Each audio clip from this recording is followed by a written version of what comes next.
Welcome back to the Know Your Numbers REI podcast. This is your host, Chris McCormack, and today we're going to be talking about whether you should invest in the stock market. Maybe we won't get to an exact answer, but we will give you information as to whether it's a good idea to invest in the stock market. Now, I will preface this conversation by saying that this is not tax or financial advice, and I do encourage you to speak with a tax and financial expert and also do some of your own research before making any decisions about your finances and what you're doing with money. I will also say that this conversation will be tailored to a specific individual, that being a business owner or real estate investor. We know that not everybody here is a real estate investor or business owner. It might differ for you if you're a W-2 employee, and we know that we aren't for everybody. If somebody has a goal that is not in line with what we do, then we will kindly tell them that that's the case and point them in a direction that can help them.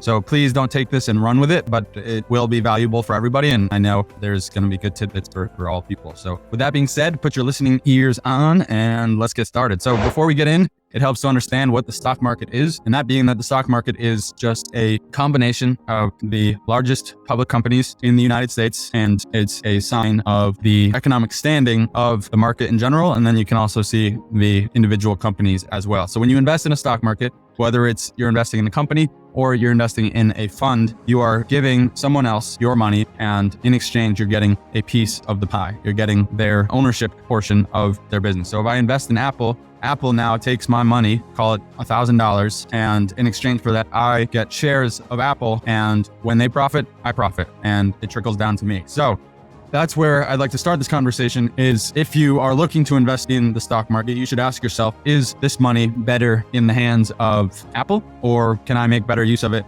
myself, right? We work with a lot of business owners and real estate investors who are out there building wealth through their own means, right? They're making properties, or they're investing in properties, or they're creating value through business. And so say you have $20,000 sitting around and you're coming to me and asking if investing in the stock market is worthwhile. I would ask you, what is the value that you're going to get from investing in the stock market compared to the value that you could get from investing in your own business, right? So if you have $20,000 invested in the stock market, that $20,000 can provide you with stocks of Apple, Nike, all these, Amazon, all these companies. But if you have $20,000 in your own company, that could give you a marketing campaign, that could give you a sales coaching, that could give you a tax plan, right? There's different ways to invest in that money, and you have to ask yourself, what's going to give me the greatest return on investment with this $20,000? Chances are that it won't be giving it to another business owner, because they're going to take that $20,000 and increase their business with it. And while that will be good for you and you'll get a piece of the pie, it's possible, and we often see that money invested in your business goes a lot further than money invested in someone else's business, right? That the wealthiest people on the planet have obtained that wealth through their own means, through businesses, through real estate, right? Elon Musk, he built Tesla from the ground up. Now he takes money and buys out Twitter, and that's great. It hasn't panned out exactly as he had hoped. That it seems like they're making a lot of changes, but so who knows what's in store for the future. But he originally started by investing and reinvesting in Tesla. Same thing with Jeff Bezos. They invested in Amazon and reinvested in Amazon. They showed losses the first 20 years of their business, I think, which means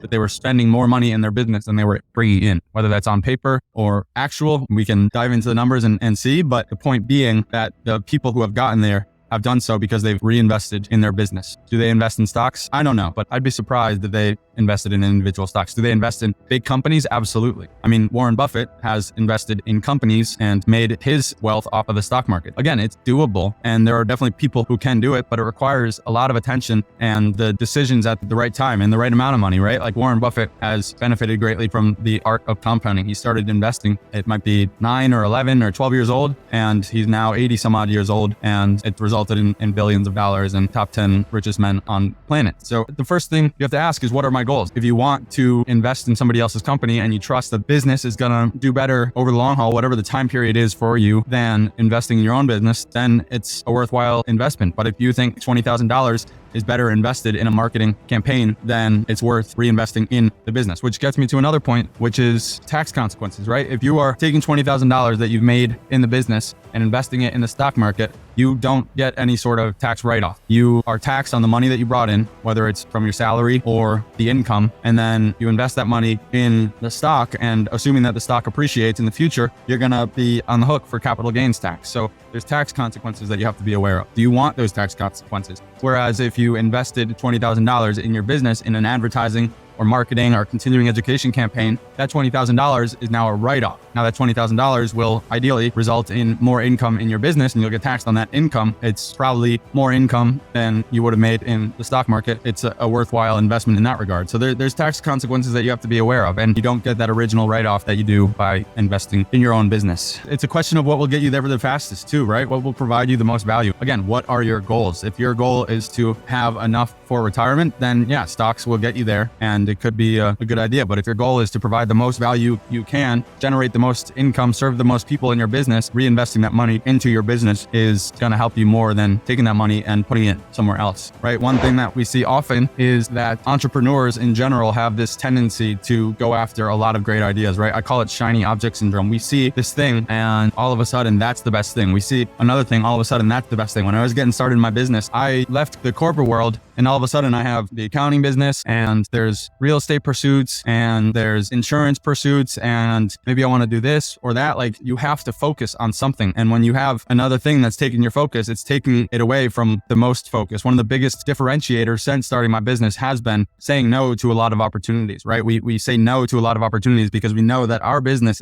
takes a lot of focus. It takes a lot of energy and effort. And if I'm now going and putting that focus in researching stock, then I'm not able to show up as my best self for my clients. I'm not able to get the best information for my clients. I'm not able to generate the most value, create the most value for our business and for the people that we serve. So it's a question of value. It's a question of what can you take on, right? We see a lot of entrepreneurs. It wasn't just me, but I think one of the biggest issues with entrepreneurs is a desire to do too much too soon, right? We want you to get to a place where, yes, you can take on new businesses. You can invest in new businesses, right? We hear of these guys that generate passive income or have built 5, 7, or 8 figure businesses, and it sounds great. And so it causes us to want to go chase after that next business that can be built up to 7 or 8 figure. But what you don't know is that a lot of these people who have done that started with one business. They have an incredible focus on one thing, right? Elon Musk focused on Tesla for an incredibly long time, built it up to where it got him to the level that he's at. And now he's able to go and buy Twitter, focus on SpaceX, do all these things. But it wasn't until he had everything from Tesla that he was able to go and pursue other means. So it's like, what can you focus on? What is the best use of your time, right? We need to be disciplined. It does take discipline because the more you put yourself out there, the more opportunities are going to come your way and the more you have to be willing to say no. So what's the best thing you can do with that money?